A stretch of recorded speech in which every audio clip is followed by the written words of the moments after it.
Jakarta akan menjadi kota global begitu. Tapi masalah terbesar di Jakarta ini masih kemacetan, Pak. Nah, untuk kemacetan sendiri, Pak, kan tadi Bapak sempat mention kalau misalnya ada transportasi umum untuk yang gratis untuk 15 golongan. Nah, tapi sebenarnya masalah yang mendasar dari transportasi umum Indonesia atau mungkin dalam hal ini Jakarta itu adalah ketepatan waktu dan juga kenyamanan.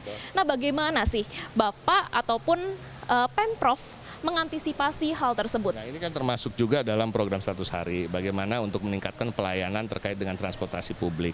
Ya, Pak Pramono Anung bukan hanya di 100 hari tentunya, dalam selama kepemimpinan ke depan menaruh perhatian khusus dan menitik beratkan pembangunan apabila ada pembangunan fisik itu yang diutamakan adalah terkait dengan transportasi umum. Satu, kita juga mengencourage untuk pembangunan-pembangunan itu sifatnya TOD, Transit Oriented Development. Artinya apa?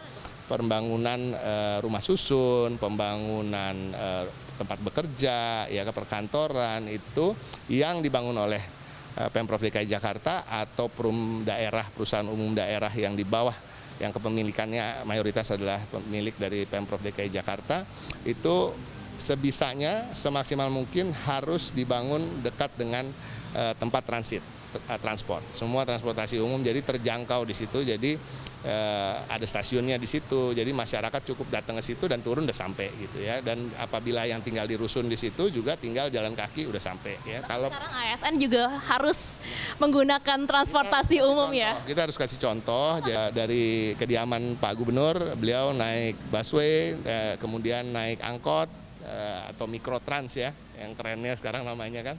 Kemudian kita pulang juga naik mikrotrans, turun di halte seberang Patung Tani karena Pak Gubernur berkata kita jalan kaki aja ke sini ya. Jadi kita dari halte itu jalan kaki lewat DPRD kemudian ke Balai Kota. Pagi ya, Pak. Selain kemacetan, salah mendasar di DKI Jakarta ini juga banjir begitu. Betul. Nah, dan juga masalah air tanah, di mana Jakarta ini terus mengalami penurunan permukaan air tanah. Bagaimana antisipasi dari Pemprov sendiri, Pak? Jadi terkait dengan permasalahan Jakarta ini dari gubernur ke gubernur, dari tahun ke tahun, bahkan dari puluhan tahun sampai hari ini kan dari tahun 80-an lah kita bisa katakan 90-80-an, itu permasalahan sama. Banjir, macet, ya kan, dan polusi. Ya, ini klasik sekali ya, klasik banget. Dan penyelesaiannya juga sebenarnya klasik juga, cuma permasalahannya mungkin di era-era sebelumnya tidak ada keberlanjutan. Ini yang menjadi masalah. Kadang-kadang ada ego dari kepemimpinan yang satu ke kepemimpinan yang lain sehingga tidak mau melanjutkan program yang sebelumnya, terus lebih dengan program barunya tanpa bahkan padahal seharusnya program yang sudah dijalankan oleh semua pemimpin yang pernah memimpin di Jakarta ini menurut Bapak Pramono Anung dan Pak Rano Karno adalah program yang bagus dan semuanya wajib untuk diteruskan.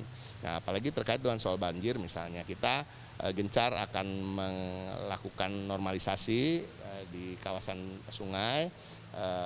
Dinas Sumber Daya Air pun di kepemimpinan Pak Pramono Anung ini termasuk yang paling aktif dalam melakukan berbagai hal untuk bagaimana bisa mengelola dan mengantisipasi banjir.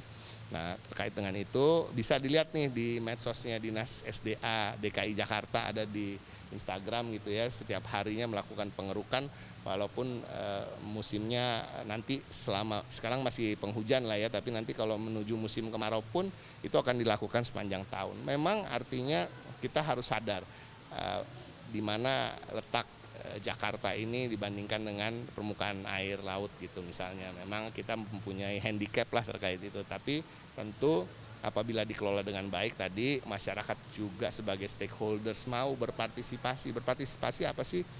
Ayo yang tinggal di bantaran sungai yang selama ini juga wilayahnya sebenarnya juga nggak layak untuk ditinggali, yuk pindah yuk ke rusun yang memang itu menjadi program juga, rusun-rusun sewa yang sangat memadai, layak dan murah sehingga daerah sungai ini bisa dinormalisasi dengan baik oleh Dinas Sumber Daya Air dan kemudian bisa mengurangi kebanjiran itu. Jadi memang tidak bisa seperti membalik telapak tangan ya, hari ini banjir, besok harapannya enggak akan dilakukan itu, tapi ini perlu kontinuitas dan perlu kerjasama semua stakeholder termasuk masyarakat.